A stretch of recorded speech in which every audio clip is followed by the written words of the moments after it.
and say a prayer.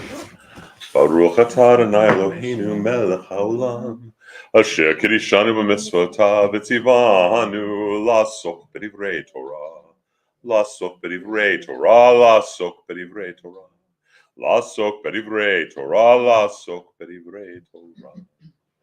Okay, so we did not do this last week because it was in the sukkah.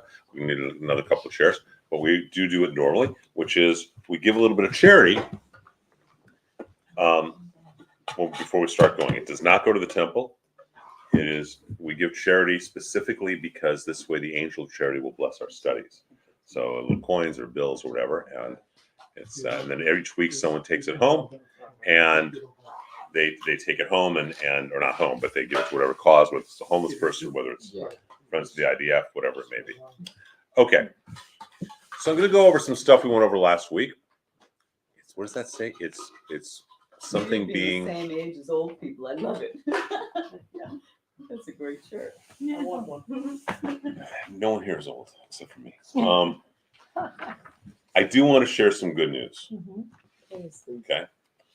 Because we can all use it. So last night I was speaking with a dear friend who is very well placed in the Israeli world. Excuse me. Oh, what a beautiful flag. What a beautiful flag. Let's make sure we put that up somewhere. The other way. So I was speaking with him, and he was telling me about how there's a need for the B'nai Zion Medical Center. B'nai Zion is a 50-year-old organization or older. They have 5 hospitals in Israel, and in Haifa they have a hospital which is overwhelmed right now, and it's also it is very special now for a lot of reasons. One of which is they have a bunker that is nuclear proof as a hospital, and they need some more devices, anesthetic devices, which are 100,000 each, and they need to get 4 more of them. And so we put up that email this morning that I think all you got in some way about, please donate, and also put out a tweet on it. And I talked to the person in charge of fundraising about an hour and a half ago, and we have raised over, our community between this and the tweet that I put out has raised over $20,000 so far. And that goes directly to saving Jewish lives. So it's really very beautiful. It's very, very beautiful. Okay, so we're going to just go over a little bit from last week because there was also a problem, I guess, online because we didn't have internet reception where we were, and that's fine. That happens.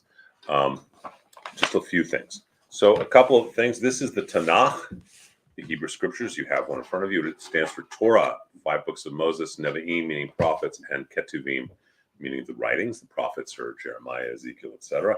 The writings are Psalms, Proverbs, etc. We do not call it an Old Testament because that implies there's a new one. Also, in the Christian scriptures, they put the prophets at the end because the prophets are prophesying their Savior. We don't do that, okay? Obvious reasons. So that's a book that everyone needs to have in some way in your own home library. Another book is a Siddur. This is a small one. This is actually it has an interlineal translation, meaning that it has the Hebrew, it has how to pronounce the Hebrew, and it has the English translation of each word. So if you're not familiar with Hebrew, I really recommend this because it tells you what each word is actually meaning. This is a necessity. You want to pass that around? Sure, absolutely. Yeah, just like that. Other books that I would recommend. There's a book called Jewish Way, which is this book right here. It's not an incredibly spiritual book per se, but it is an amazing resource. It's by a man named Rabbi Greenberg, and it is the Jewish way of living the holidays. In theory, and not just theory, in practice, if you really understand the Siddur and you really understand the holidays, you understand all of Judaism. So it goes through every holiday in Judaism. So I really want to recommend that book as well. There are other books that I will recommend at different points as we go through, but then we're going to just start with those. So remember last week we talked about the fact that all spiritual traditions want you to have faith in God and act righteously, but in Judaism, action is more important than faith. Christianity and Catholicism, the faith leads you to right action. We believe that the right action will lead you to faith and experiencing God. Okay, so in Catholicism, if you can only do one, you want to have faith in God because the priest can forgive you. In Judaism, you want to act righteously. Okay, we talked about the four-letter name of Yud, Hey, Vav, and Hey, Tetragrammaton, or we say Adonai, which means my master, or Hashem, which means the name. We talked about this concept of the numerical value of God's name is 26. The letter that is for silence is also, Aleph is also valued at 26 because you find God in silence when you're still. We talked about some of these. At any point, if you have a question, just yell it. Hey guys, pull up some chairs. So we talked about that. We talked a little bit about Adam and Eve and the creation, and we went through that a little bit. And we're going to move on. And we talked about the idea of breaking apart this word Bereshit, and that it is actually not a real word, the first word of the Torah. That's this in your handout. And that it actually is a model. If you break apart, that's not a real word, but if you break apart the letters, it ends up teaching you that the way you create something is create a container. You create it with your mind and your passion, and then you give it guidelines to exist. We talked about that. So it's a quick recap. You guys weren't here, so was that too fast? No, that was. I mean, I actually was able to watch a little bit of it online. Oh, so, cool. Yeah. Okay, I thought the reception was horrible. So No, I mean, I saw most of it. okay, cool. Is this the same thing you gave us last Yes. week? Does Yes. anyone need one? Yes. Handouts. Okay, so now we're going to start talking a little bit more. And you can always read ahead. You have your syllabus, write notes on it, read ahead, etc. So what happens? We have the whole Adam and Eve issue and that our nature of evil. I don't think we talked about the definition of evil in Judaism because that's created very early on. Okay. And it says very specifically in the book of Bereshit, in the book of Genesis, it says that sin crouches at the doorway, beckoning you to enter, but you can triumph over it. That's an incredibly important statement to understand in Judaism, because especially right now, with what's going on in the world, the issue is, where's God in the equation that involves evil? Where's God when Hamas is going and doing what they're doing? Where's God where there's evil? And there's actually a great definition, a great illustration of Judaism's understanding of evil. It's a movie some of you have may have seen called The Devil's Advocate with Keanu Reeves and Al Pacino. How many of you have seen that movie? It's really, the reason it's a great movie in terms of understanding Jewish definition of evil is because at one point Keanu Reeves says to the devil, he says, "You made me do this." And Pacino says, "No, I didn't. I didn't make you do anything. Okay? You fooled around with this woman. I didn't make you do it. She just was there waiting for you. Okay? I didn't make you do drugs. I didn't make you do the evil. You chose." And that's the line that comes from Torah. Since crouches at the doorway, beckoning you to enter. And so that's our understanding of evil. We call it the Yetzer Hara. Yetzer means inclination. Hara means the evil, as opposed to Yetzer Hatov, the good inclination.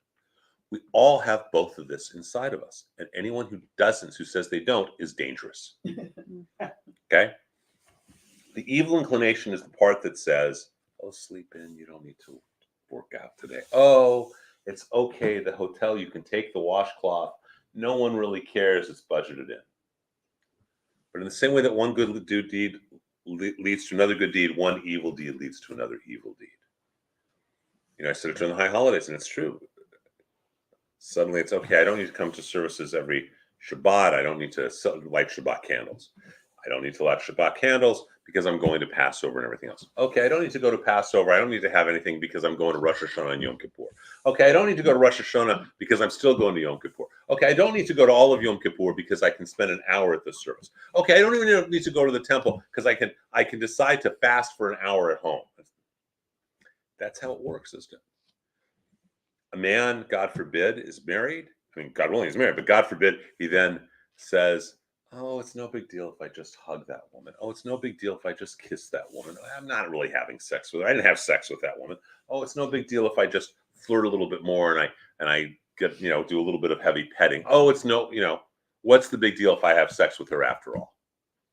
Right? One thing leads to another. Sin crouches at the doorway beckoning you, but we can always reject it. And that's our Yetzer HaTov, our good inclination.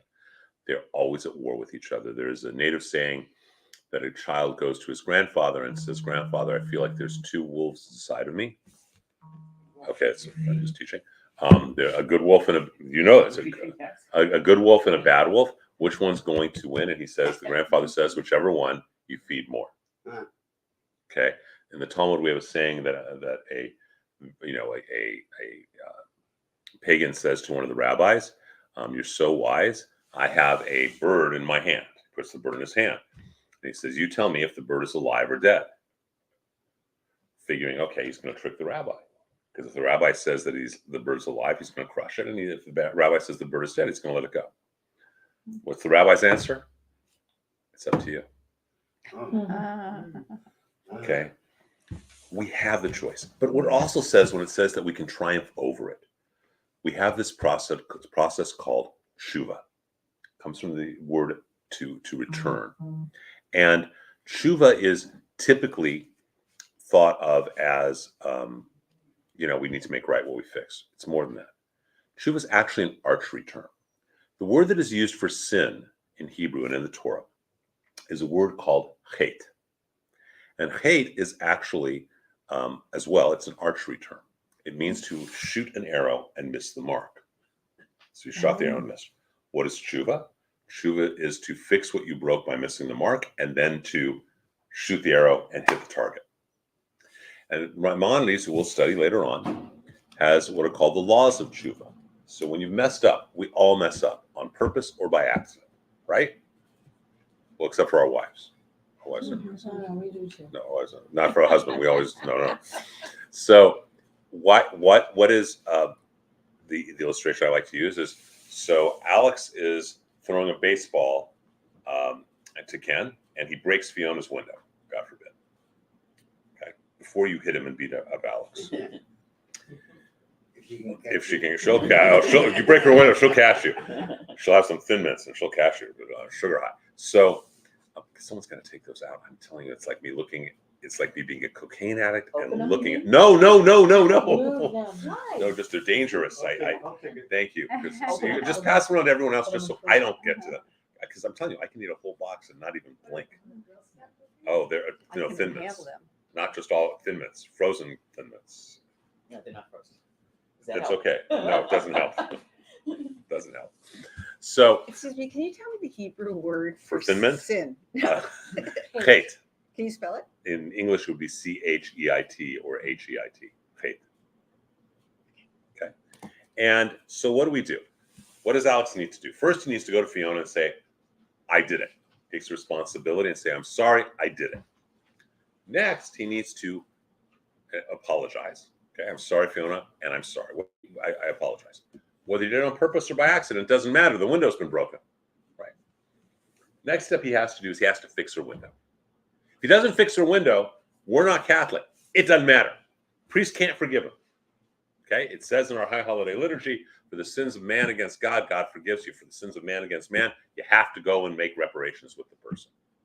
Then he's got to say, "Fiona, I threw it because my elbow was too high when I was throwing to Ken. That's why I broke your window. And it's not going to happen ever again." And then when he gets the baseball and they're throwing baseball again, he's got to make sure he doesn't break her window by having his elbow too high. He might break it again because his elbow's too low, in which case he goes through the whole process again. But he doesn't do the same thing. Those are the steps to making tshuva. And that's, again, a primary concept in Judaism.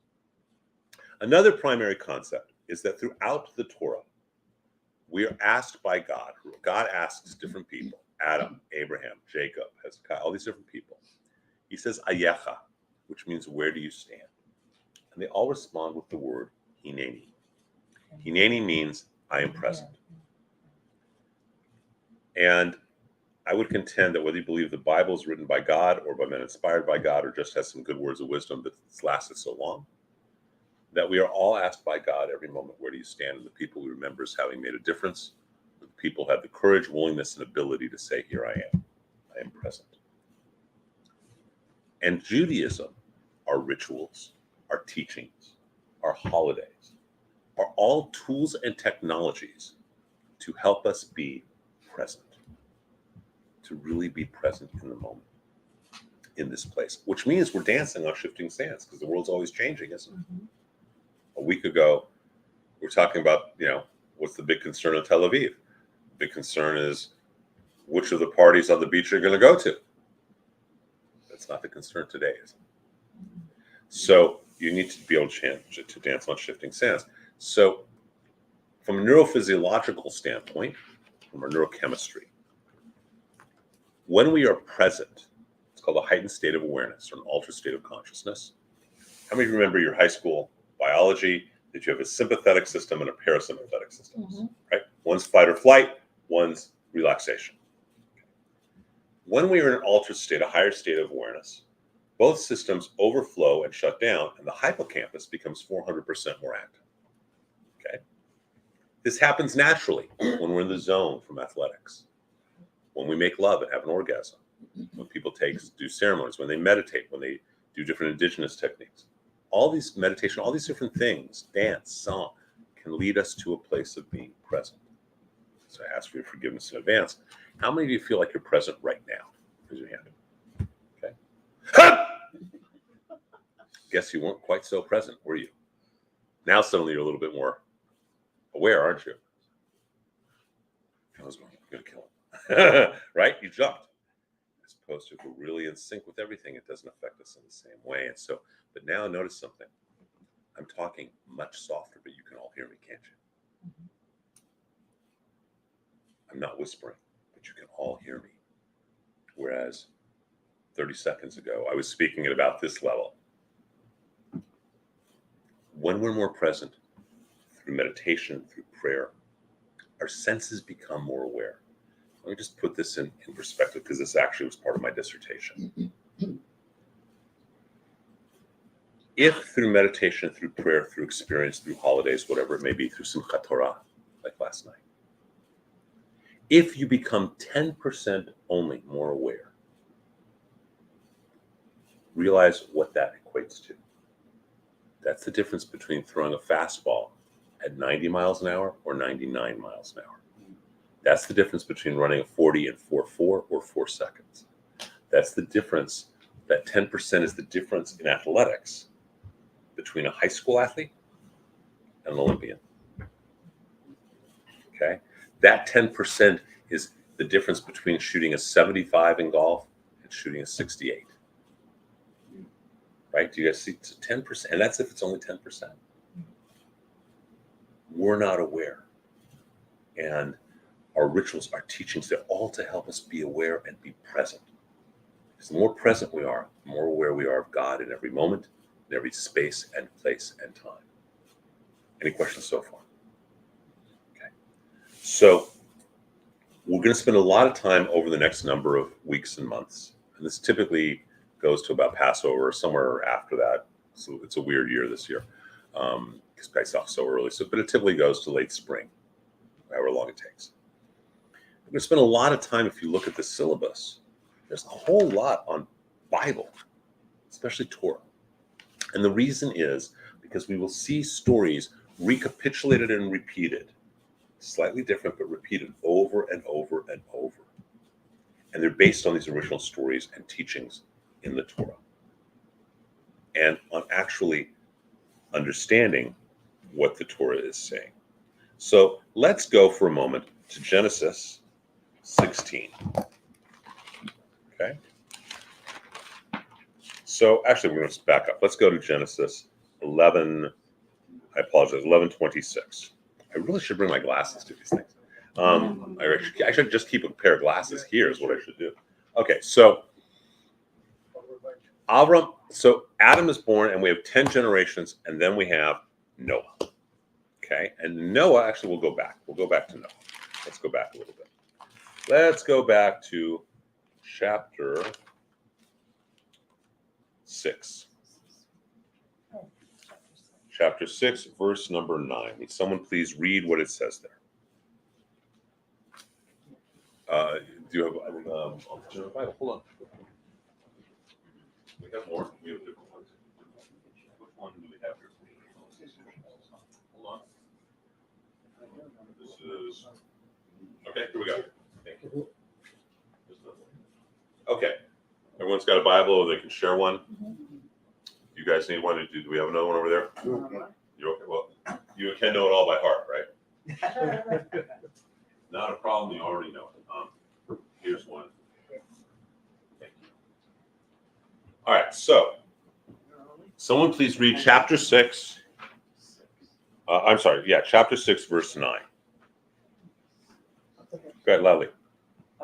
These are the offspring of Noah. Noah was a righteous man, perfect in his generations. Noah walked with God. Okay, we'll stop right there.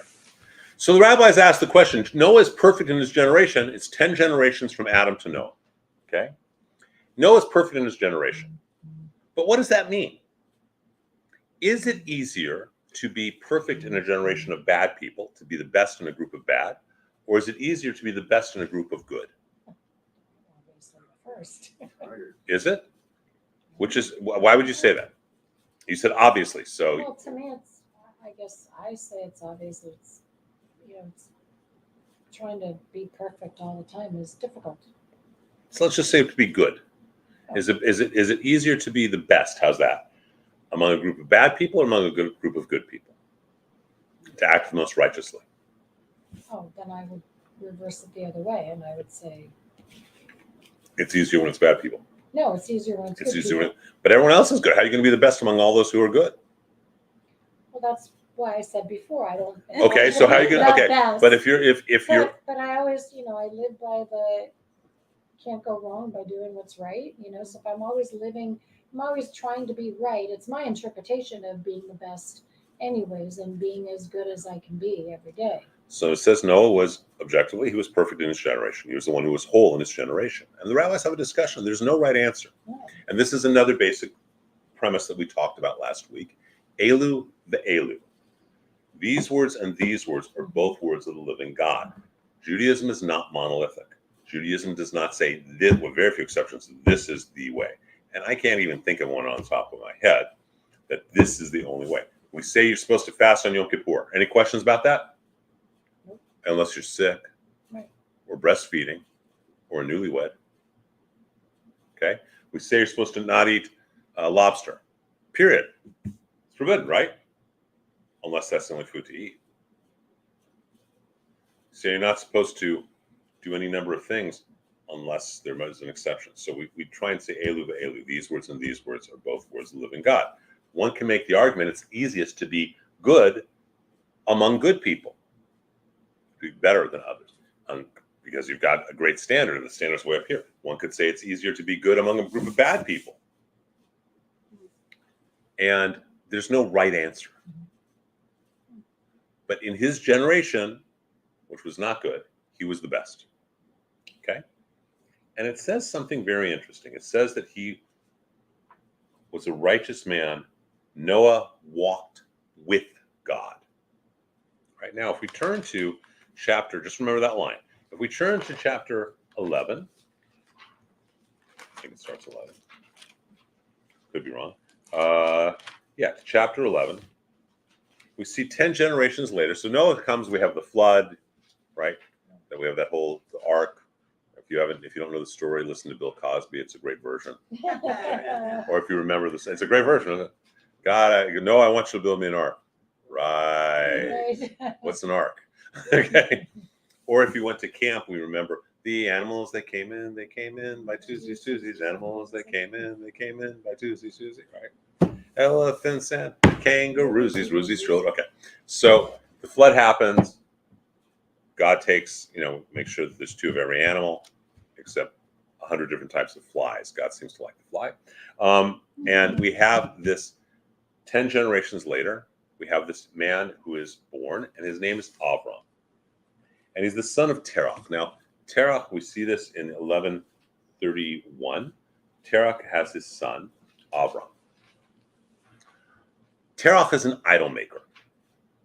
He makes idols. and he's got a son named Avram. And Avram is a smart aleck who's always questioning his son. So there's the great midrash, the story that one day Terach walks into his store where he's selling all the idols, and all of them are broken, with the exception of one big one that's got an axe in its hand. And Terach says to his son, "Son, why did you break all my idols?" Sorry, the closest one to his son. Right? And what does Avram say? He says, "I didn't. Someone brought an offering. They all fought over it, and that one big idol beat all the other ones and destroyed them." And Terach says, "Why are you? They're just stone. Why are you? That's ridiculous. You know, they're just stone. They can't do that." Avram says, "Let your ears hear what your mouth says." Okay. There's a great story. Avram is sitting one day outside, and he says, it's close to sunset, but it's the afternoon, and he says, "The sun is the most powerful thing in the universe. The sun is God." And then a cloud comes by. And the cloud is the most powerful thing in the universe because it beat the sun. And then the wind comes by and it blows the cloud out. The wind is the most powerful thing in the universe. The wind is God. And then the wind stops because it becomes nighttime and the stars are out. The stars are the most powerful thing in the universe. They're God. And then the moon comes out and it makes all the stars kind of disappear. It's full moon. The moon is the most powerful thing in the universe because it is God. And then the sun comes out and he realizes everything is part of one God. This is a Jewish understanding that is typically misunderstood. Judaism is not monotheistic. Okay? Judaism is monistic. It is entirely a misnomer when we say it is monotheistic. Monotheistic means there is one God and it is separate from everything else. Monistic is everything is part of the one God. Do you guys see the difference? Mm-hmm. Okay? You can find God in everything and everywhere and every moment. So Avram becomes, he realizes there's one God. And Avram, God will say to Avram that walk with me and or walk before me and you shall be perfect. So the question the rabbis ask is, Noah is perfect because he walks with God. Avram is because he walks in front of God. What does that mean? I'm borrowing for a second. So this is why Avram, one of the many reasons Avram is even greater than Noah. So Noah walks with God, right? Hi, God. Hi. I can see God. I know God. I walk with God, right? On the other hand, if I'm walking in front of God, I must have faith. Mm. Do you see the difference? Here, I don't have to have any faith. I can see her. Here, I have faith. How many of you know of the show Hadestown? Oh, you'd love Hadestown. You would love Hadestown. It was an award-winning, Tony-winning musical. It's a great show. And Hadestown is the story of Orpheus and Eurydice. Okay, how many of you know the story of Orpheus and Eurydice? And look, part of the story is Eurydice's in hell and Hades, and Orpheus goes to get her, and Hades says, "Fine, you're not going to see her. If you can make it all the way out of Hades without looking back, she will come back to life." And he gets right to the end, but he can't see her, he can't hear her. He doesn't keep that faith, and he looks behind, and she goes back to Hades. You would love the show, by the way. You'd love the music. It's because I know you love the music. It's a gospel type of sound. It's really fabulous. So Avram walks before God, and that requires faith. Now, one of the ways that we can keep our faith is to be aware that something's behind us. Okay. What tool do we have to keep that? A yarmulke, keep up. Right, there's someone above and behind me. I got it covering on my head. All right. So let's let the first time we really talk about Avram. Would someone please read chapter 12, verse 1? Start to read. Someone loudly. And then we'll translate it properly. Hashem said to Avram, "Go for yourself from your land, from your relatives, from your father's house to the land that I will show you." Okay. So the first direction that God says to Avram is this line that you just said. But now we're going to read it in Hebrew and translate it. We met an of Avram. God said to Avram, Lech lecha. Now, lech is a command version of the word holech. It means go. It doesn't mean please walk. It means go. It's a command. Lecha can be translated in a bunch of ways. It can mean into yourself, with yourself, for yourself, by yourself. Okay. So Avram is saying, God is saying, go into yourself, with yourself, by yourself, for yourself. Ma'artzacha, away from your land. Away from the place of your birth. Mibeit avicha, and away from the house of your father. So from everything you know. El haaretz, to a land asher arecha, that I will show you.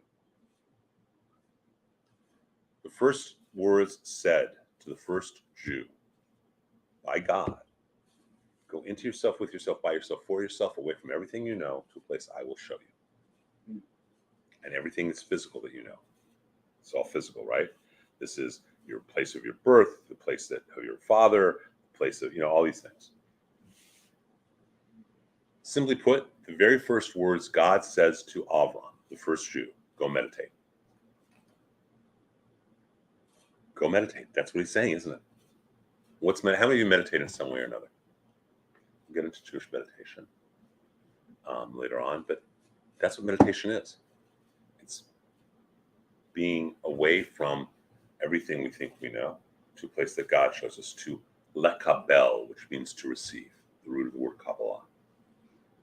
Everything in Judaism, the very first statement is saying, go away from what you think you know to a place I will show you.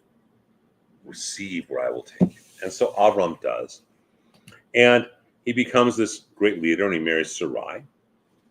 And God promises that he and his descendants will be as numerous as the stars in the heaven and the sands in the sky. The stars in the sky, the sands of the earth. And he goes and he does this. Now let's look at who Avram is. Avram is a fighter. He is not a wimp. He even fights with God. When God says to him, I want you to destroy the cities of Sodom and Gomorrah because they're so bad, they can't be redeemed. Avram says, what if I can find 50 people? God says, okay, if you can find 50 people, I won't destroy the cities. He's negotiating. He's fighting with God. What if I find 40? Would you destroy Sodom just because there are 10 less people? No, if there's 40, I'll save them. What if there's 30? What if there's 20? What if there's 10? 10 righteous people was all needed. Avram is constantly fighting with God for what is right and righteous. Please remember that, because we're going to come back to it. Then what happens? Avram, Sarai, even though he's been promised to have kids, Sarai is not able to have a child. So what does she do? She comes up with a brilliant idea, the rabbi says in sarcasm. She says, you know what? Go have sex with my handmaid Hagar. She'll have a son, and that'll be like a foster son for me. I'll get credit for it. Does anyone think that's going to ever work out right? Okay? Let me give you a hint. Okay, Ken? Judy ever says to you, go strip somebody else, and it's okay, don't. It's not going to work out. Okay? Right? This is the reality of the world. But she does. And Hagar has a child. The child is called Ishmael. And again, Avram is being told, I'm El Shaddai, walk before me and be perfect. That's the beginning of chapter 17. And he promises all these things. So what happens? God tells Avram, we're going to make a covenant. Now, what's a covenant? Well, no, that's what a brit is. What's a covenant? Covenant's a deal. It's a deal, right? I give you something, I get something, you give me something, I get something. God makes that covenant. And God says, here's the deal. You give me the foreskin, your foreskin, and and I will make your descendants live here forever. This will be your land. And Avram has such faith, he circumcises himself with a dull rock. Because I don't care how sharp the rock is, it's not sharp enough. And that is called, and the word for covenant is brit or bris. That's the covenant we make. And he circumcises all of his household. He circumcises Ishmael and everybody else. And in that process, why does God want the foreskin? Seems kind of sadistic, doesn't it? Mhm. So why? Why do you think he wants to do that? We have a choice. We can act like animals or we can act like spiritual beings. We can be spiritual beings having a human experience or human beings who occasionally have a spiritual experience. God is saying, I want you to dedicate your creativity, your sexuality, your passions, your joys, everything you are. I don't want them to be animalistic. I want them to be conscious. So people say, why do you do circumcision? It's, the child's born perfect. Yes, the child is born perfect. How many of you are parents? Okay. Your children were born perfect? He was born perfect, right? How old are you? 16. Something's changed. Mine are only 14. So it was so much easier before they had hair under their arms, wasn't it? So, but when a child's born, it's perfect, but we still teach the child. We still get involved in the child. We teach the child how to eat and how to sleep, how to clean, how to not take the fork and plug it into the outlet, right? God forbid, right? Because we're partners with God in creating this being and in having this being live. God's saying, I want you to make a partnership. You're not going to be like animals who will go be with anything. You're going to be about unity, about love. And that's one of the pieces to understand. In Judaism, in Hebrew, we do not say Abraham had sex with Sarah. We do not say Adam had sex with Eve. We say the verb lada'at, which means to know. When someone is just having sex, and they're talking about rape or they're talking about whatever, they use a different verb, which means to lie with. Right? The Levitical code. There is to lie with, which is to bada bing, bada boom. And then there's to know, which is making love. God is saying, I don't want you to be doing the lying with part, because then I'm not in the equation. But if the couple love each other, I'm in the equation, God is saying. So we're dedicating our children's sexuality to intimacy, not to being like an animal that goes and does anything it can do. Everyone with me so far? Mhm. Okay. So Avram has relations with Hagar. They have this child, Ishmael. And now he's waiting. And we find, we find in chapter 18, he's got this son, Ishmael from Hagar. He and Sarah's 90 years old at this point. So she's a little past the age of typical pregnancy. Would someone please read the beginning of chapter 18? And the Lord appeared unto him by the terebinths of Mamre, and he sat in the tent door in the heat of the day. Why was he sitting at the tent door in the heat of the day? He just had gotten circumcised. He was recovering. That's what happens right before. Okay? So he's sitting there. He's recovering. Fair. Go on. What does he do? And he lifted up his eyes, and He looked, being Avram. and lo, 3 men stood over against him. And when he saw them, he ran to meet them from the tent door and bowed down to the earth. So even though he's in pain, he jumps up to go be hospitable. Now, let's back up a minute.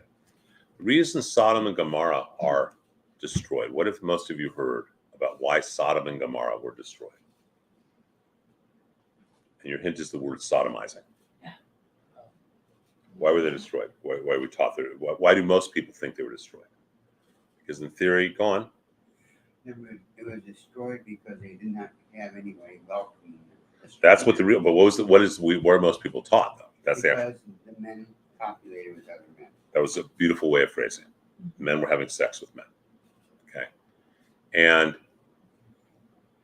the reality is, what was the reality, Alex? Why are they? Because we know that it's not about rampant sex, because even when they offer virgins to the people from Sodom and Gomorrah, they're not interested. They only want people who are not from their town that they want to rape. Because so that tells us what's the real reason, Alex, loudly?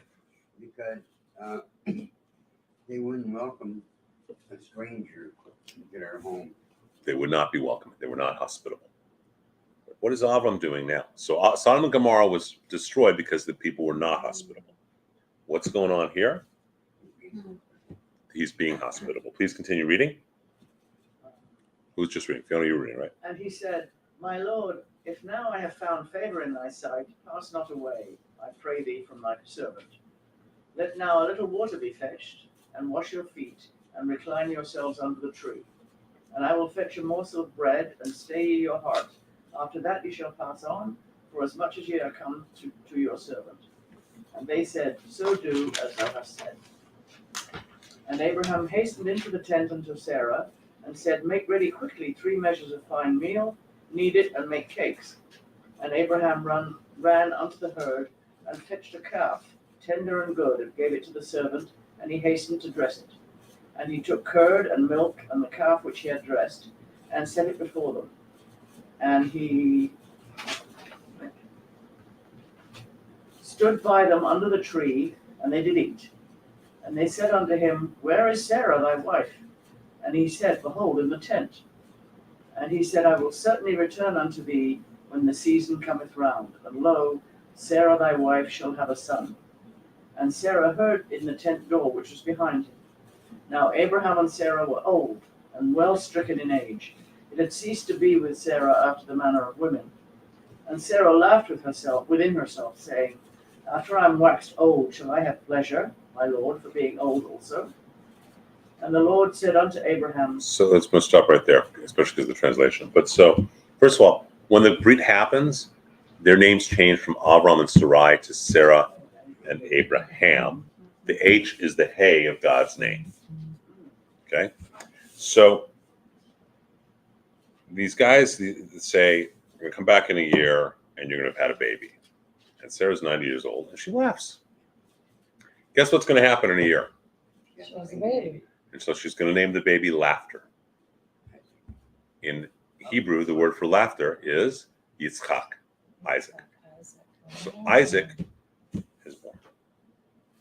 And again, the credit of being hospitable equates to the blessing of a child.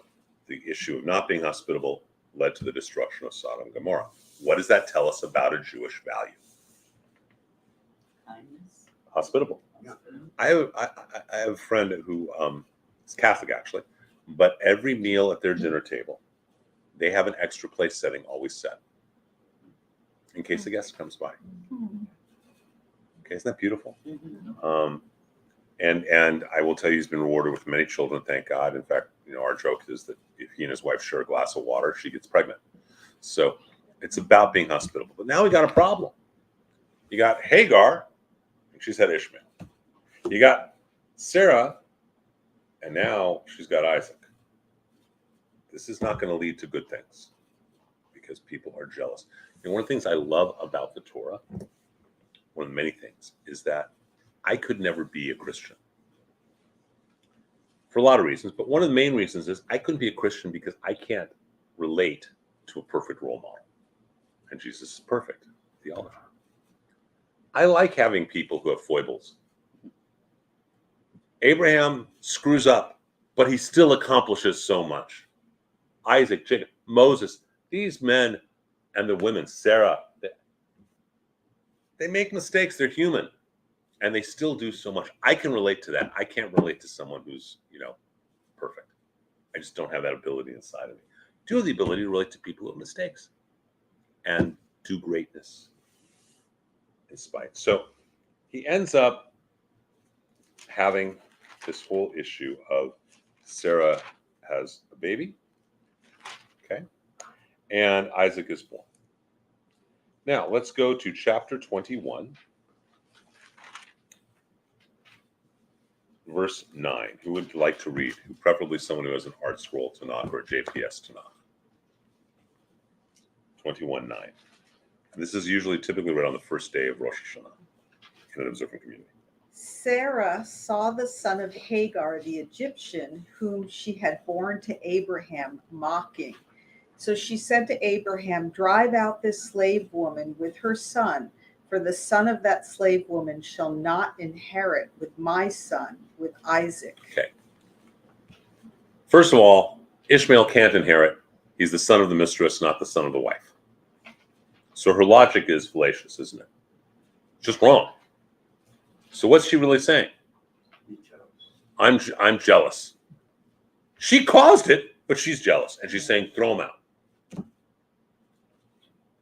What should Abraham, who has argued for Sodom and argued against God when it's something not righteous, what should he say to God? What do you guys think? What should he say? Is it okay? You know, she says, go kill your son. Your wife says, go kill your son. Because he's going to inherit. The right answer is, no, he's not. My son will, and I have enough love in my heart for two sons anyhow. I'm not going to go kill someone. That's the right and righteous thing to do. What does Abraham do instead? He wimps out. Totally wimps out. And he goes to God. Okay? He says, God, what should I do? And what does God say? You do whatever your wife tells you to do. Ever give enough rope to your child to hang themselves with, kind of thing, right? You do whatever you want to do. You know what's right. You know what's wrong. And what does Abraham do? He sends out Hagar and Ishmael to die in the desert. Should he have done that? No. And so he does. He wakes early in the morning. He gives some bread and water to Hagar, and she goes off. And someone please read chapter 21, verse 15. Keep going. Somebody who hasn't read yet. Same, just for her. Yeah. Oh, when the water of the skin was consumed, she cast off the boy beneath one of the trees. She went and sat herself down at a distance, some bow shots away, for she said, let me not see the death of the child. And she sat at the distance, lifted her voice, and wept. So she wants to step away and not watch. She knows she's going to die. She knows her son's going to die, and she doesn't want to watch it. What does God do at that moment? Keep going. God heard the cry of the youth, and an angel of God called to Hagar from heaven and said to her, what troubles you, Hagar? Fear not, for God has heeded the cry of the youth in his present state. And arise, lift up the youth, and grasp your hand upon him. I will make a great nation of him. So God says, I'm going to save you. The angels were taught in Midrash Minyan commentary are the angels say, what are you doing? Ishmael's descendants are going to kill your chosen people. What are you doing? But look at the line. He heard the cry of the youth in his present state. Where he is now. Not where he will be, because things could change. And so I will not judge that youth based on that. So here's a question. We have all seen, I suppose we all have seen some horrific videos over the last couple of days, right?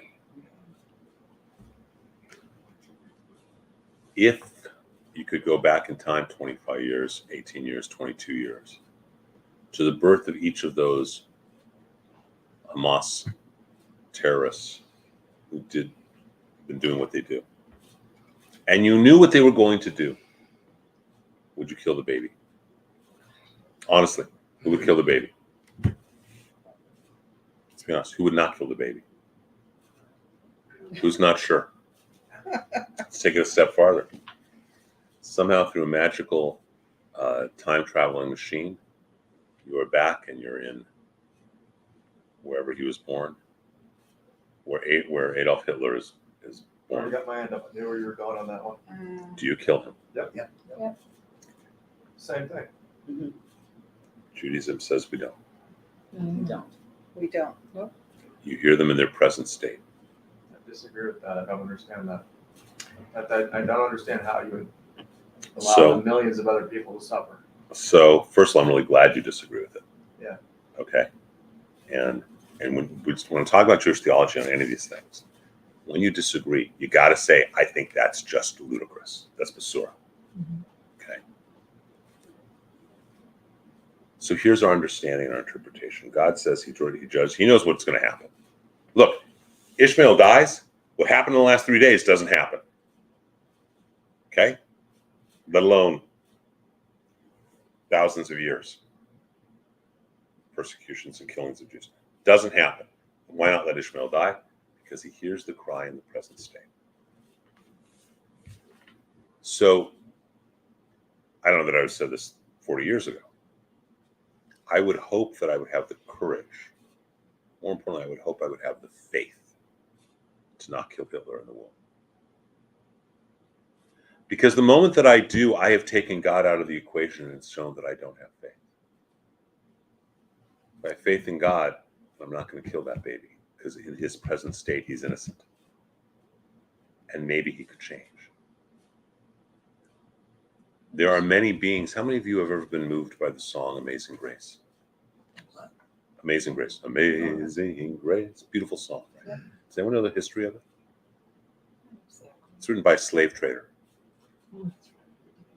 who was truly evil, killed, captured, enslaved, and did more to many slaves. And then he had an experience. And as a result of it, he tried to make tshuva the rest of his life. And one of the ways was Amazing Grace. I am not saying, God forbid, amazed that the beautiful music is worth it or is more important or is even justifies the hell that he did. But if we are based in faith, then we don't act in that. But you already said that you know that that's what he's going to do. I may know that, but there are all possibilities with God. God can change anything, can't he? That's the place of faith. And we don't see the big picture. What if Israel doesn't become Israel because there's no World War II? And there's a real reality to that choice. The world felt guilty enough they're willing to give us a tiny sliver of land that was, so tiny. It had already been ours, but Yeah. We don't have Israel. We don't have Israel, so let's figure out what else. You don't have Waze. You don't have most of the technology that we use day in and day out. God forbid, how different is the world if you don't have Israel? And can you make the argument you don't have Israel if you don't have Hitler? We see the world in a very small perception. God experiences the world of all time and all space simultaneously in an infinite way. We cannot conceive of infinity. We can only have faith in it. So to say, well, he's going to cause this, he's going to kill 6 million Jews. We don't know how that plays into the whole picture at all, in any way, shape, or form. We don't know. There's one midrash. I cannot agree with it. I don't agree with it, but it is a commentary that I'm going to fast forward to something most people know. I think everyone knows about the idea that we have 10 plagues when we get out of Egypt. What's the 10th plague? Slaying of the firstborn. Killing of the firstborn. Who are the plagues for? Why do the plagues have to happen? We'll come back to this in a couple of weeks. But why do the plagues have to They happen? were visited on the Egyptians to motivate them to let the Jews leave. Nope. That's what you hear in popular, but that's not the case. Because it says that God softens and hardens the heart of Pharaoh at different times, right? So if God can soften the heart of Pharaoh, why not just soften the heart of Pharaoh and everyone can leave and you got peace? It's not because of the Egyptians, it's because of the Hebrews. Because the Hebrews had adopted the pantheon of the Egyptians. And if you look at the 10 plagues, they correspond, each of them, to one of the major 10 gods in the Egyptian cosmology that the Hebrews had started to accept. What's the most basic one? You have the god of the Nile, right? The god of the sun. They all correspond to one of the major 10 gods. The last one, I always forget if it's Osiris or Anubis. I think it's Anubis, the god of the dead, right? Well, God kills the firstborn, and the Hebrews. What are frogs and locusts? There are gods. No, there's a locust. There's a frog god. These are all major gods in the Egyptian pantheon. Okay, so why does he have? Why do we kill the firstborn? He could have just softened Pharaoh's heart. Hebrews go out, but they still believe in Anubis. I think that's the god Osiris, if it's Osiris or Anubis, whichever one it is. But this way, they only believe in Hashem. So there is a commentary. Again, I can't get behind this, but I think it's important to share because it's a possibility that because of the Hebrew stubbornness, X number of Egyptians die. And the payback for that, 3,500 years later, is X number of Hebrews have to die. I can't get behind it, but it is a commentary. Yeah, I can't. Okay? We don't know is the point. And so to say, I'm going to kill Hitler in the crib means I don't have faith that God knows what he's doing. Because if God wanted that baby dead, God could kill the baby, right? God could stop the baby. God could. So it means, so it's a place of faith in God and dealing with things in the moment because anything is possible. We say that a Baal Tshuva stands for not even a tzaddikan, a master of redemption, someone who's done bad but who has come back to good, stands at a place of righteousness that not even the perfectly righteous person can stand. Think of all of the amazing things that have been done by people who were really bad people at first, who ended up being really good. It's a hard one. But does it make sense intellectually, at least? That's all we can start with is intellectually. Does this intellectually make sense? Yeah. And you disagree with it? Yeah. Which is good. Which is good. That's the point. That's all that I think that we can do is learn together, evaluate and discuss together, and ultimately say, you know what, this is where I stand, and maybe I'll stand somewhere different in a day or a week or a month or a year. Right? Maybe I won't. Maybe I'll do a 180. Look, when I was 18 years old, I thought the Torah was brilliant. It was written by words. The words were inspired by some God or something, but they were by inspired men, and that's where the words were. I am convinced at this point, no, this was written by God. And I know that's an ultra-Orthodox perspective, but I believe that. I'm not asking anyone else to. But in the amount of studying that I have done, I have learned that there are things in here that no human, I believe, has the ability to have created or have written. Subtleties. Am I right?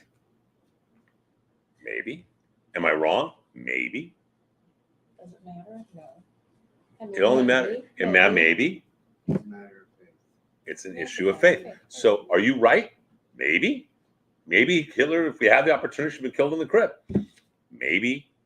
Without that, we don't have so many other things that are part of the grand plan. What about when he's 22, 25? Same thing. Or 40. Now, there comes a point where it's different. We're going to get to that. We talked about it last night a little bit. God does say that God is at war with Amalek, and we're going to get to that later on. Okay? Where if you cross certain lines and you are like Amalek, it says that God is always at war with you. We are always to be at war with you, with Amalek, and blot Amalek off the face of the earth. What defines Amalek?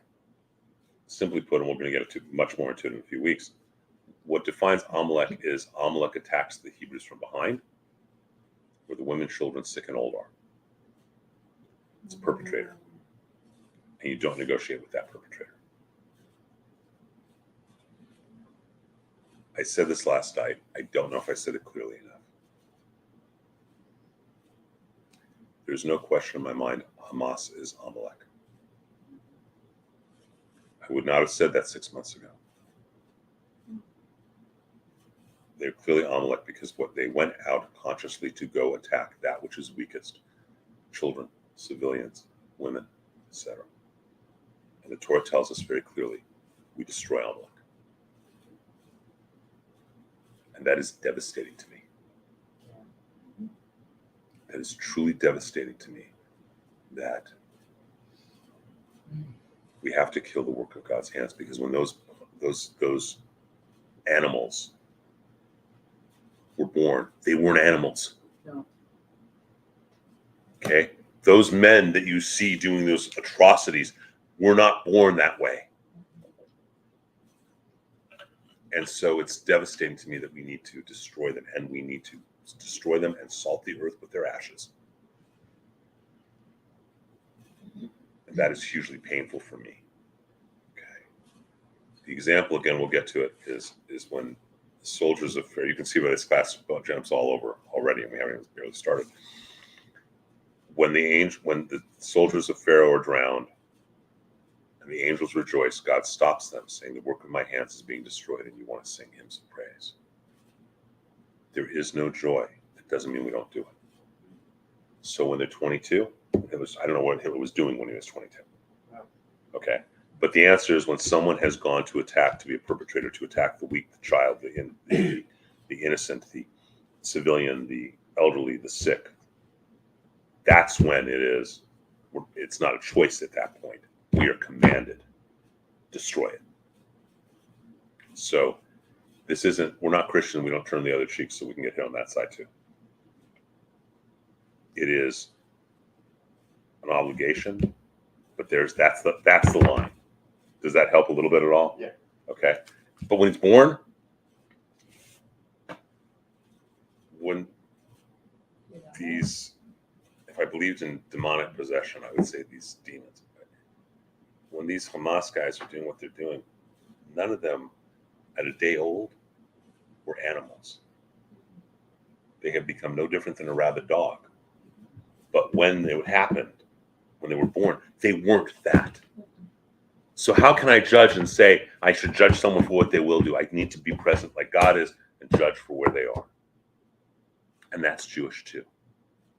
We take on faith, and that requires a level of faith that is often extremely difficult.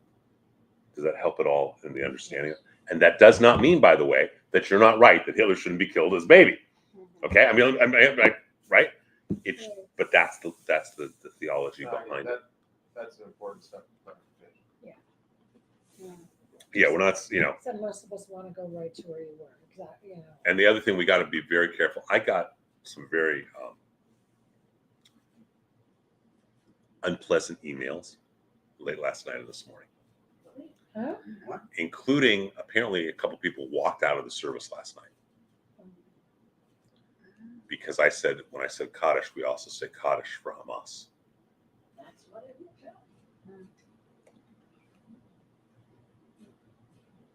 But I didn't say Kaddish to elevate their souls. Kaddish doesn't even mention death. It mentions the greatness of God.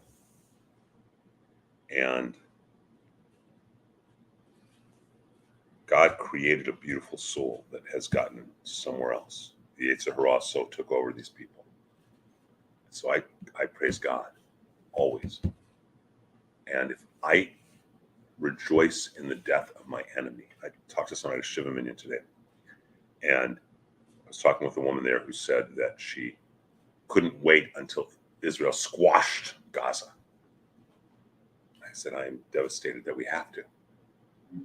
Because the moment I'm okay, and the moment that I get angry and I get hate-filled, they won.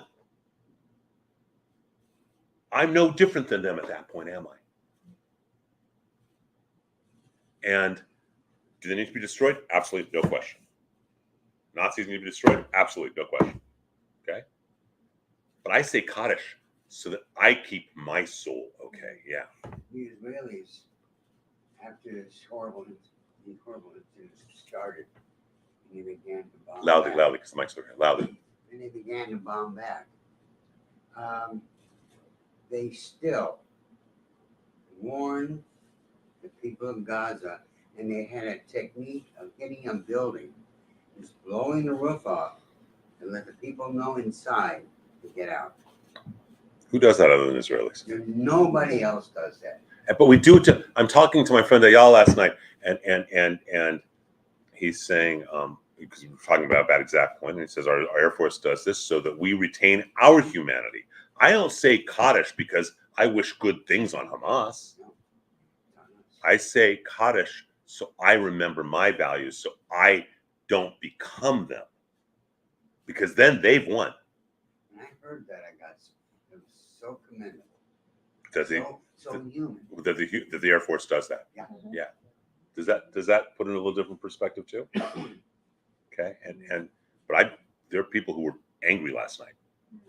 I still am. No, angry at me. Oh. How can you say Kaddish for those animals? They're not even human anymore. How can you say Kaddish? The answer is I'm not saying Kaddish. Kaddish is God has made God's self greater. I'm saying Kaddish. It's in the same way that it's a reminder for me when I say Kaddish for my father and to live in a way that would make him proud. I am saying Kaddish for them, and a reminder of me to live in a way that makes God proud, that makes my heritage proud. Live in a way that is true to our values. And we need to do that, or we become them. Yeah. And if we become them, they won. We're no better than that. They won. How many of us, if we're honest, we're angry? But under anger is always sadness. Always. We're sad about something. We need to be in touch with the sadness. Doesn't change. We do what we need to do. So, God, and we learn this all from this little phrase. God heard it says right here specifically, right? God heard the cry of the youth. What troubles you, fear not, for God has heeded the cry of the youth in his present state. Okay. Now, let's keep going. I want to get a little bit farther. So what happens? Ishmael's going to be okay. Hagar's going to be okay. And then what happens? We start what we read on the second day of Rosh Hashanah. Okay?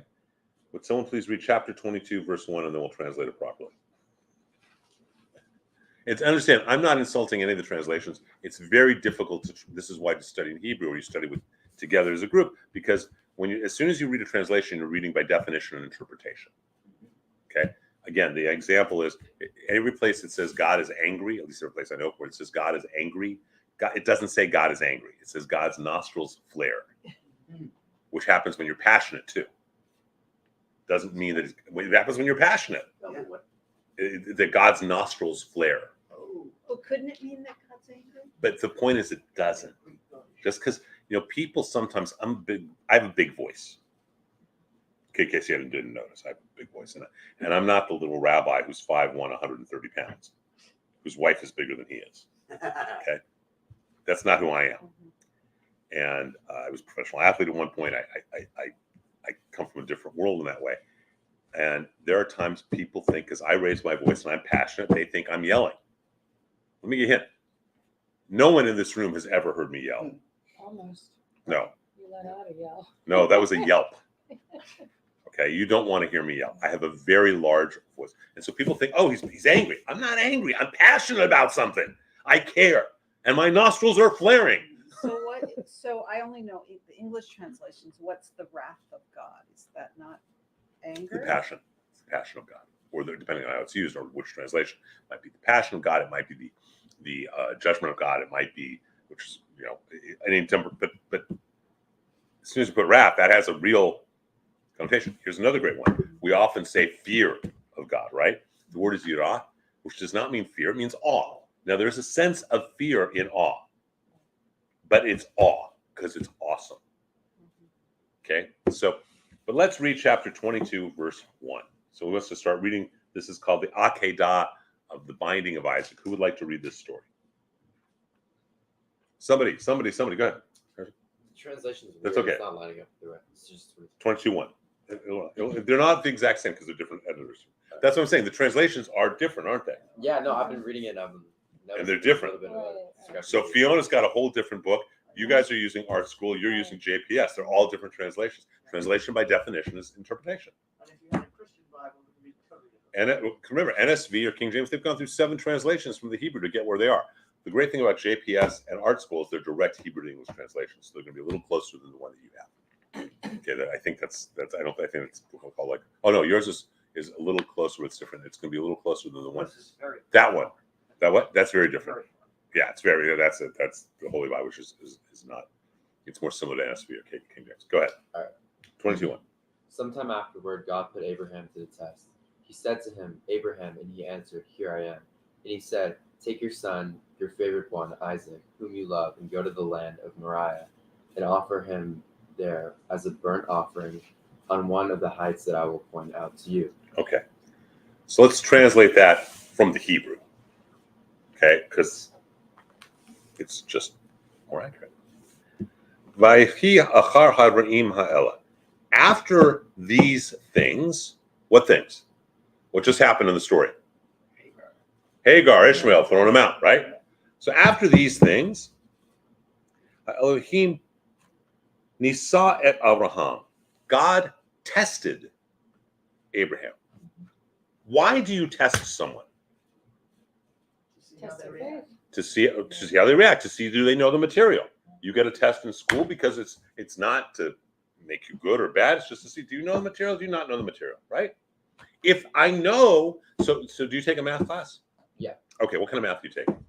Algebra 2. Okay, so you're taking algebra 2, and they're asking you questions about, I don't know, hydraulic equations or whatever, right? Sure. Okay. Because they want to know, do you know that material? Now, you're now a month and a half into school, right? Give or take? A little bit more. Okay. Yeah, 2. So let me ask you a question. And you've had tests in math. Have they ever asked you what is 2 plus 2 equal? No. Have they ever asked you what is 10 divided by 5 equal? No. Have they ever asked you what 3 times 5 is equals? No. Have they ever said what is 7 minus 1? No. So they've never asked you addition, subtraction, multiplication, or division. No. Well, but why? Because you're supposed to basically have like a Because they assume you know it. Right. Okay. I don't test someone on something that we assume they know. So why is God testing Abraham now? Because of what he just did. What did he just do? He lost his ethical standard. Right. He threw Hagar and Ishmael out. Wait a minute. What happened to the Abraham that I love, that I know? The one who went into himself. What happened to the Abraham that I know and love, who was arguing for Sodom? What happened to the Abraham that I know and love, who does what's right and righteous? Who is this guy? He's a shmendrik. He has no cojones anymore. He'll do whatever's easy. So after these things, God's got to test him. So if you were doing algebra 2 and you're making constant mistakes in addition, your teacher might say, wait a minute, here's some addition. Let me see if you could do it. Right? Yeah. Same thing. So he's testing God. God's testing him. Because you don't test if you know, right? Yes. Isn't that a catch-22 though? What God did to Abraham? No. Told him to listen to Sarah. And he told him he was going to destroy Sodom. And what did Abraham do? He argued. Yeah. Here he does. Negotiation.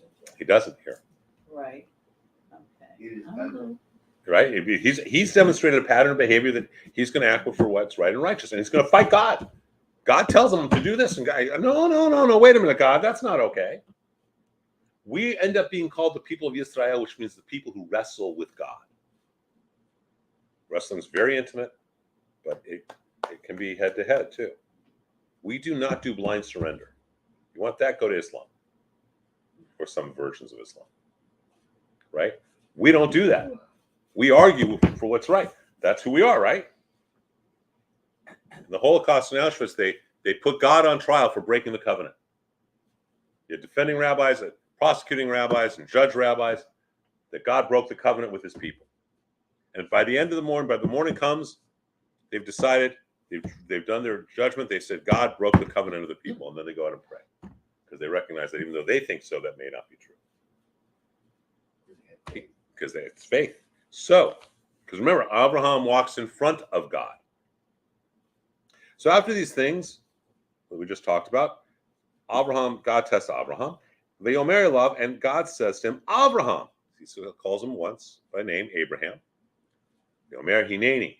And Abraham said, here I am, I'm present. And throughout the text before this, anytime God says Abraham, he says it once, and immediately Abraham says, here I am. Let's see what happens. Yomer, and God says to him, Kachna et bincha, take your son.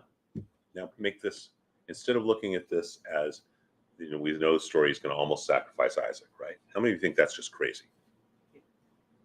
Okay.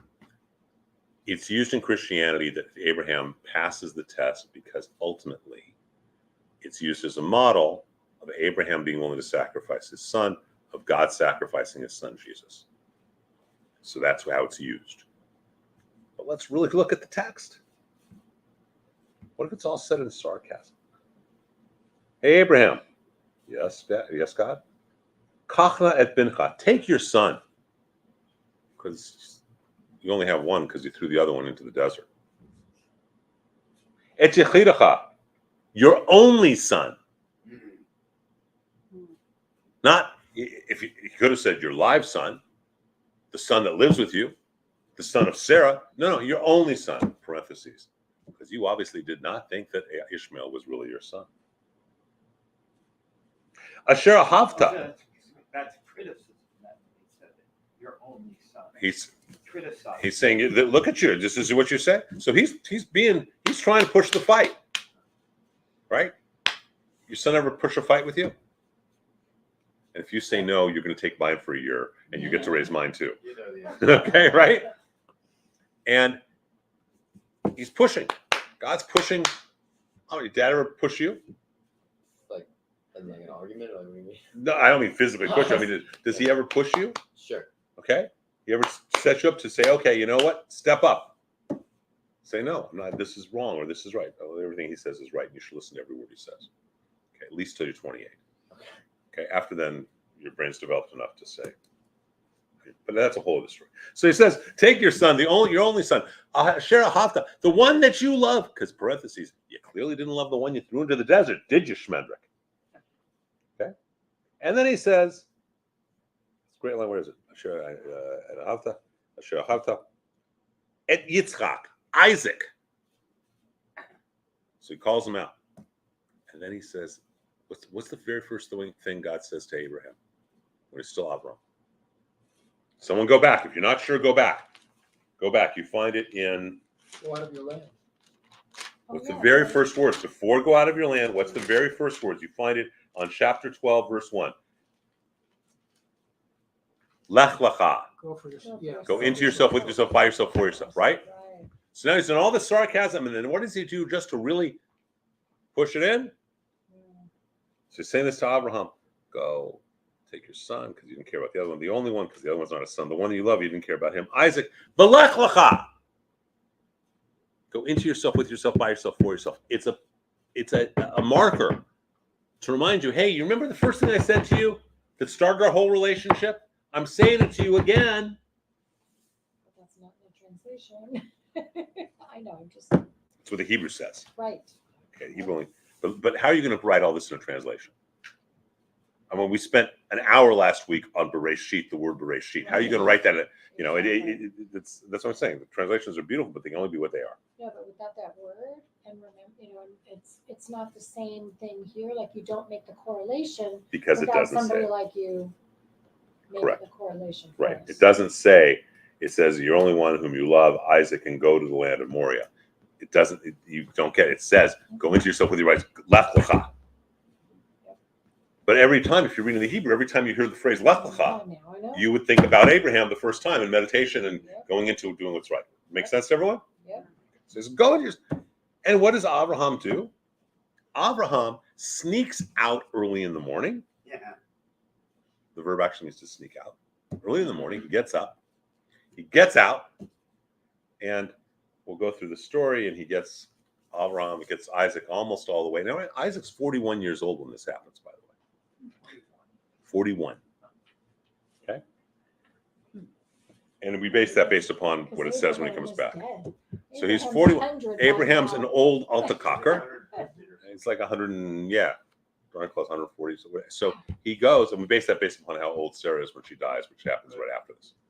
So it's 41 or 31, actually. I forget which one. But he's a grown man. He's got this frail old man. This is not the binding of Abraham. This story is not about Abraham. The story is called the binding of Isaac because this is about Isaac. Isaac could say at any point, Dad, you're out of your mind. I'm not going anywhere with you. But he doesn't. Isaac is really the most amazing of the three patriarchs that we never spend time talking about. It's really about Isaac. It's called the binding of Isaac. That's what the story is called. Wow. It's never called the binding. Who's ever heard of it called the Akedah Abraham? It's Akedah Isaac. It's the binding of Isaac, right? You've never heard a rabbi in the world, a scholar will call this the binding of Abraham.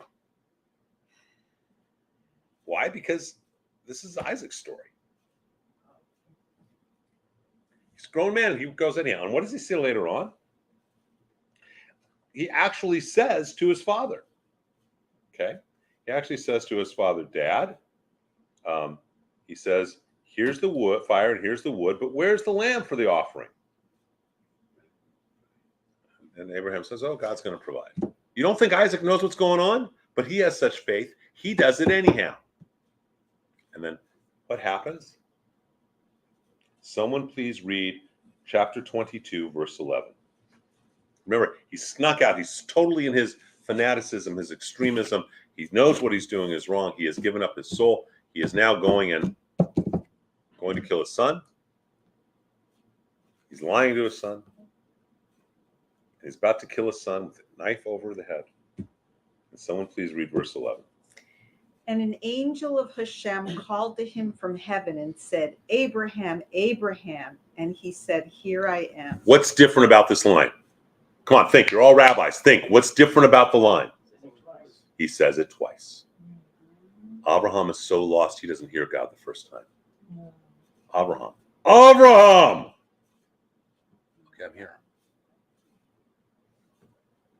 So does Abraham pass the test? No, he fails it. And how else do we know? God doesn't talk to Abraham ever again in the Torah. Never. Moreover, the next portion, the very next lines are, Sarah dies. Because the idea that Midrash says that Sarah wakes up and it's the morning, she sees her husband's gone, she sees her son's gone, she goes, sees the sacrificial knife is off the mantle. With a woman's foresight, she sees her husband about to kill his son, and she has a heart attack and plots. Isaac goes blind with trauma blindness because he sees an angel behind his father, stopping his father from killing him. How do we know Isaac goes blind? Because later on we're going to see that Isaac's blind and can't recognize one kid from another with these eyes, but he can with his inner eye. Isaac goes blind physically, but his inner sight becomes greater than anyone else's. Isaac's the one of the three patriarchs. Isaac's so holy, he never leaves Israel. Abraham travels back and forth. Jacob travels back and forth. Isaac is so holy, he stays there. Isaac is so holy that it says that when his wife, Rivka, when he meets his wife, Rivka comes, and she comes on a donkey, and she sees him, it says he's meditating. And there's such a glow around him. She's so blown away with how enlightened he is, she falls off her donkey. Okay? So here's this amazing story, but Abraham really is a failure, isn't he? Isaac's a hero. Different than you'd ever heard of that before. Yeah, it blows my mind.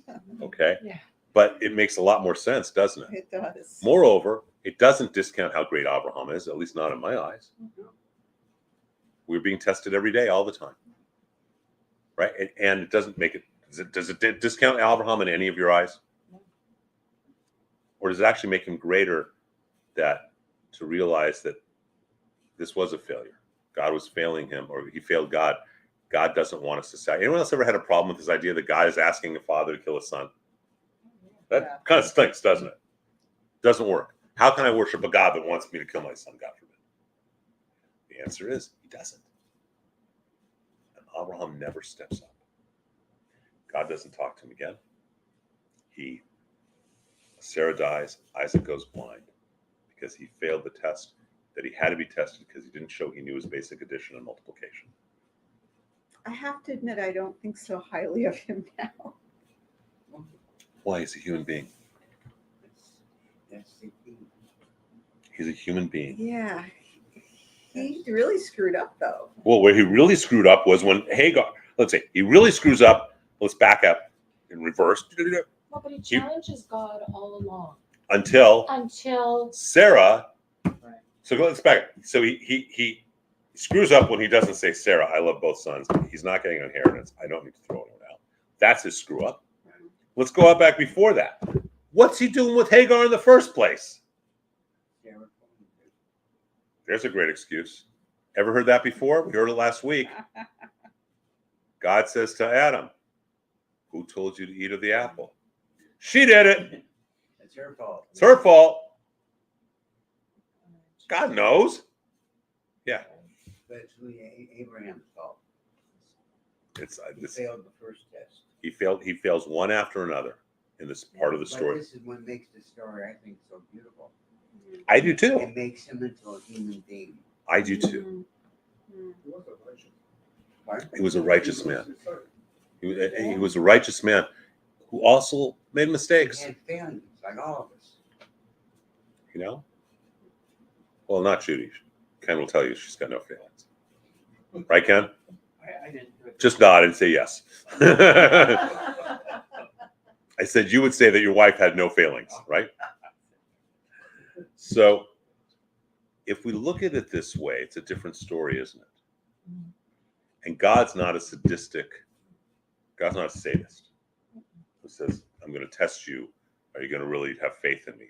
Who can worship that? Go ahead. I used to think, before I took your course the first time, that this was a story where Loudly, Judaism, loudly. this was a story where Judaism repudiates human sacrifice. It does. Yeah, but there's more to it than that. Much more to it. Much, much more to it. And we need to know that. Here's the other part of the story that we learn in the Midrash in the Oral Torah. Abraham then goes to the east. Now, Abraham's also a great mystic. He writes the Sefer Yetzirah, one of the primary books of Jewish mysticism. Okay, that was written down by 2,000 years ago, but it was orally originally from Abraham. And Abraham, and it talks about the Sefirot, the energy centers. Abraham goes, the Midrash says, to the east, India, where he teaches in India, which is where the chakras come from, that they actually stem from the Sefirot. And he remarries. And he remarries a woman named Keturah, which means the spicy one. Midrash says Keturah is Hagar, who converts to Judaism. He remarries her, mother of his second son.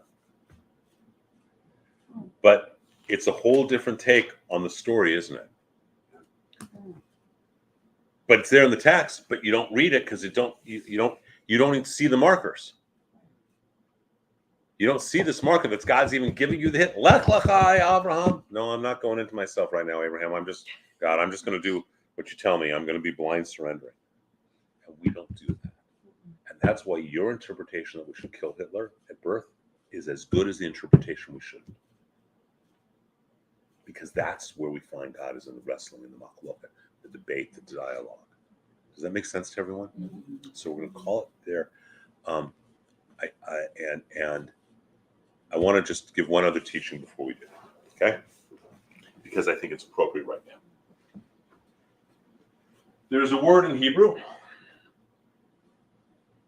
and the word stay. Not stay. The word is stay. The word is pardes.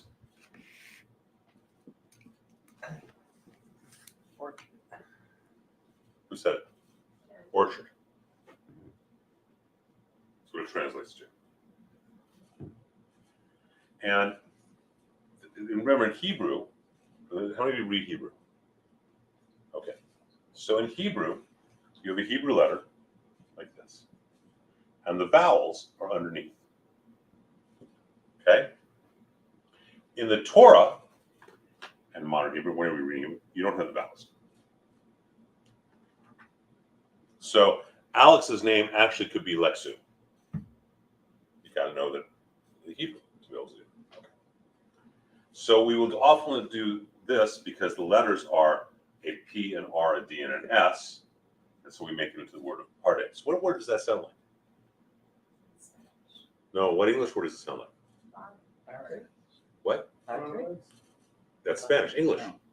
Party? No, someone over here. It's a party. No? Paradise. Oh, paradise. Oh, Okay? Paradise. can't say. When we examine text, there are 4 levels of examining and understanding text. We talked 4-letter name. The first one is called Pshat. Remez, Drash, Sod. And if you understand those, you are in the orchard. Pshat, simple understanding. Remez, a little bit more deep understanding. Drash, a story around it. Sod, the secret. Pshat, the rabbi picked up a cup of a coffee drink. Is that true? Yes. Remez, the rabbi was thirsty. Therefore, there was a coffee drink next to him, and so he picked it up by closing his fingers, picking it up, bringing it up to his mouth, and taking a sip on it, because to alleviate his thirst. Is that true? Is it more true than the first statement? Is it more important or higher or lower than the first statement? No, it's just another understanding. Drosh. The rabbi's wife knows that he likes to drink sweet coffee drinks that are sugar-free. And she knows that he gets thirsty when he's teaching because he talks too much. And so she makes him a coffee drink because she doesn't want him to have to ever spend $8 on a coffee drink. So she makes him a coffee drink, which he's had in class. And so when he got thirsty, he picked it up and reminded him of his love, the love that his wife has for him. That's the drosh, the midrash, the story around it. True? Yes. True. More or less true, higher or better than the first two? The rabbis is committed to teaching, and so when he teaches, he gives everything he has, and that includes his voice, as well as he hasn't been sleeping a lot for a number of reasons, including being up late at night and talking with Israel. And both coffee and as a liquid and as an amphetamine is helpful for him when he's teaching at this particular point to keep his body a little sharper. And so, knowing that, his wife, who loves him, wanted to make sure he's prepared and taken care of, makes a coffee drink, which he drinks so that he can sustain his body and he can continue to do what he loves to do, which is teach. So, is it more or less true? It's just a deeper understanding. So people make the mistake of saying, well, this is a bit more important than this. It's not, is it? It's just a different understanding. different perspective. When we say that God tested Abraham and Abraham almost sacrificed his son and did not, is that true? Yes. When we go over all of the issues of the failure, looking at the text all the way from around, that's the sod, that's the secrets of it, right? Is that true? Okay. They're all different places of understanding. So part of what we do when we study, because we are all rabbis, we are all teachers. And that's what a bar mitzvah is actually about, by the way, is that did you text Cameron? Or you'll text Jacques? Let Jacques know. I still haven't heard from Cam. Please, thank you. Is we say that we become a bar mitzvah, which means you can teach because you have your own insight into understanding Torah. That's really what the bar mitzvah is. It's not about doing the Hebrew, because if you were 7 and you were born in Israel, you could read all the Hebrew by the time you're 7. It's really about the interpretation and teaching. And one is not better or more important than the other, is it? But the more we learn, the more we see the beauty of the orchard, which is what Pardes really means. Does that make sense? Mm-hmm. That's why we look at all this. There's a great commentator, Rabbi Barclay, I think he's 11th century, I think, who is Torah commentary, which is beautiful. I have it at the house. His commentaries, unlike so many other commentaries, is he actually says the pshat of this verse is this, the remez is this, the drash is this, the sod is this. He doesn't do all 4 in all verses, but that's how he breaks it apart. It's a different way of learning. So we're going through this idea of exploring Judaism to see the orchard that it is, to see the beauty of the sea. We're going to take these weeks, these months, and explore the sea of Judaism. And we're going to go a little bit deep in different places. But the idea is, when we're done, you will know more than first-year rabbinic students, number one, with the exception of Hebrew. You'll know more than any first-year rabbinic student, most second-year or even beyond, and some rabbis even. But the idea is that, you know, to this class, this part of the sea really was interesting to me. I want to explore it deeply. I want to explore meditation. I want to explore business ethics deeply. I want to explore Talmud deeply. I want to explore ethical issues. I want whatever it may be. That's what we're doing. But to do that, it's recognizing we are all rabbis. We are all lights to the nation. And where does that become important? Again, we see it right now. How many of you heard for the first time in the last 48 hours, is the first time you've ever heard this midrash, right? About then when the angels are rejoicing and Pharaoh's soldiers are dying and God stops them, how many of you use that new information in the last few days? Mhm. And does it change your perspective on Hamas? On how we need to deal with Hamas or how we need to feel about Hamas? Yes or no? No. Still need to kill them.